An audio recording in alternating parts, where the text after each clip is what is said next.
एकीकडे पडलेला दुष्काळ, त्यात पाण्याची कमतरता आणि उन्हाळ्याचा शेवटचा टप्पा याचा परिणाम अनेक स्तरांवर दिसून येतोय।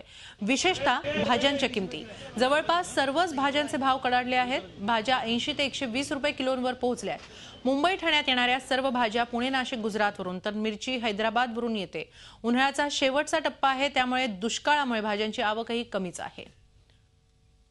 बाजारातल्या भाज्यांच्या स्थितीचा आढावा घेतलाय आमचे प्रतिनिधी कपिल राऊत यांनी।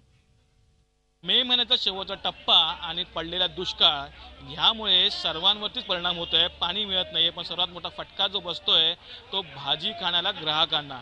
आपण भाजी मार्केटमध्ये उभे आहोत। ठाण्याचे जांभळी नाका हा सर्वात मोठा भाजी मार्केट आहे आणि होलसेल मार्केट आहे। इथे आपण भाजी मार्केटमध्ये आलेलो आहोत आणि इथे जो भाजीचे भाव समोर येत आहेत ते भयानक भाजीचे भाव आहेत।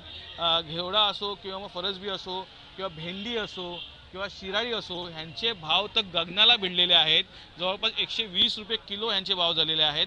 अशाच प्रत्येक भाज्यांचं आहे, जवळपास 100 ते 120 रुपये किलो प्रत्येक भाजी झालेली आहे। त्यामुळे ग्राहकांना भाजी घ्यावी की नाही हा मोठा प्रश्न पडलेला आहे। आपल्याबरोबर ग्राहक आहेत, ग्राहकांना विचारूया।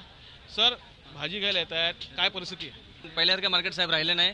आज महागाई वाढलेली आहे आणि आज दुष्काळ मोठा आहे, कारण भाज्यांचे रेट जे होलसेल मार्केटला एवढे येतात। 120 बघा, आता घेवडा आहे हा 140 120 रुपये किलो आहे। आता सर्वसामान्य माणसाने खायचं काय?